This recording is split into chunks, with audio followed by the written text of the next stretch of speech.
राज्यों में ठंड की दस्तक हो गई है। दिल्ली एनसीआर में नहीं बदला है मौसम का मिजाज। ठंड के बाद भी तापमान में गिरावट नहीं हुई है। दिल्ली में धुंध की चादर छाई हुई है। दिवाली के साथ ही छठ भी बीत चुका है, लेकिन अभी तक देश भर के अधिकांश राज्यों में ठंड ने दस्तक नहीं दी है। हालांकि पहाड़ी इलाकों में ठंड के साथ तापमान में गिरावट दर्ज की गई, लेकिन मैदानी इलाके अभी भी ठंड के इंतजार में ही हैं। मौसम विभाग की माने तो दिल्ली एनसीआर और उसके आसपास के लोगों को ठंड के लिए कुछ दिन और इंतजार करना होगा। वहीं दिल्ली के लोग पॉल्यूशन से परेशान हैं। यहाँ धुंध तो है, लेकिन ठंड नहीं है। हालांकि तापमान में गिरावट जरूर दर्ज की गई है। यूपी बिहार की बात करें तो यहाँ ठंड ने दस्तक दे दी है। कई इलाकों में हल्का कोहरा रहा। सुबह शाम ठंड महसूस अब होने लगी है।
देखिए, लगातार दिल्ली एनसीआर में ठंड बढ़ती जा रही है। हालांकि इस बार ठंड की अगर हम बात करें तो नवंबर का भी महीना आधा बीत चुका है। अब ये पूरा साल ही समाप्ति की ओर है, लेकिन इस बार ठंड काफी देर से आई है।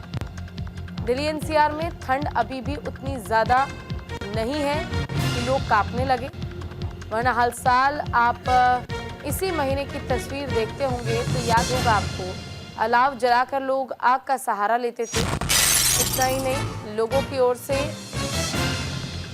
ठंड से बचने के तमाम प्रबंध किए जाते थे। लेकिन इस साल की अगर हम बात करें तो इस साल ठंड इतनी ज़्यादा नहीं है। हालांकि कोहरे जैसा नज़ारा आपको ज़रूर नज़र आएगा, लेकिन वो कोहरा नहीं बल्कि वो पॉल्यूशन है।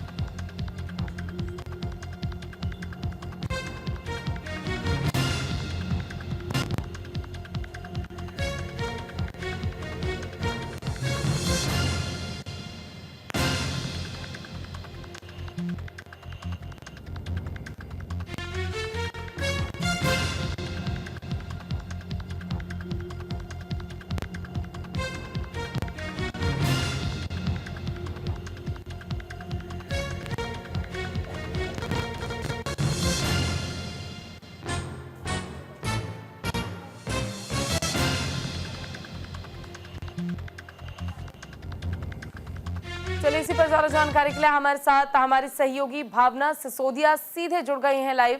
भावना, देखिए, दिल्ली में ठंड की अगर हम बात करें तो ये साल अब बीतने को है, लेकिन ठंड ने अभी तक अपना कहर जो है वो दिखाया नहीं, और कहीं ना कहीं लोगों को इंतजार है अब ठंड का। बिल्कुल सही है कि नवंबर का आधा महीना बीत चुका है और कहीं ना कहीं दिल्ली में अगर ठंड की बात की जाए तो फिलहाल ठंड ने दस्तक नहीं दी है। सुबह शाम के मौसम में कह सकते हैं कि थोड़े से तापमान में जो है गिरावट दर्ज की जाती है कि सुबह के समय और रात के समय जो है लोगों को कहीं ना कहीं हल्की बहुत ठंड लगती है। लेकिन दिन की अगर बात की जाए तो दिन में सूरज का तापमान इतना तेज रहता है कि कहीं ना कहीं लोग गर्मी से ही परेशान रहते हैं। और कुछ लोग तो ये भी कहते हुए नजर आ रहे हैं कि नवंबर लग गया है, लेकिन अगर तापमान की बात की जाए तो तापमान उसी तरीके से बरकरार है जिस तरीके से मई जून में स्थिति होती है, जहां भीषण गर्मी, वहीं लोगों को गर्मी के कारण काफी परेशानियों का सामना भी दिन के समय करना पड़ रहा है। तो दिल्ली में अगर ठंड की बात की जाए तो फिलहाल फिलहाल दिल्ली वालों को ये कहा जा सकता है ठंड के लिए अभी थोड़ा सा और इंतजार करना पड़ेगा। उम्मीद यही लगाई जा रही है कि दिसंबर के दस्तक देते देते दिल्ली में भी शायद ठंड दस्तक दे सकती है। बिल्कुल। देखिए, दिल्ली में ठंड दस्तक दे सकती है, लेकिन अभी तक मौसम विभाग की ओर से क्या इसको लेकर कोई अपडेट सामने आई है भावना? जी देखिए, अभी तक इस बाबत कोई भी जो है जानकारी नहीं दी गई है। बस केवल यही बात सामने आई है कि जिसको अभी थोड़ा समय जो है दिल्ली में ठंड आने में लग सकता है, क्योंकि देखा जाए तो दिल्ली में एक जो धुंध की चादर आसमानों में देखने को मिल रही है, वो धुंध की चादर नहीं, वो एक पॉल्यूशन की चादर है। कहीं ना कहीं उस पॉल्यूशन की वजह से वो पॉल्यूशन भी जो है वो कहीं ना कहीं कम होगा, तो शायद दिल्ली में जो है ठंड दस्तक दे सकती है। एक तरफ प्रदूषण की मार जिस तरीके से दिल्ली वाले झेल रहे हैं, वो एक परेशानी का सबब बन रहा है। मौसम विभाग का फिलहाल यही कहना है कि दिसंबर आते आते जो है कहीं ना कहीं दिल्ली में ठंड दस्तक दे सकती है, लेकिन फिलहाल जो तापमान है वो इसी तरीके से बरकरार बना हुआ है।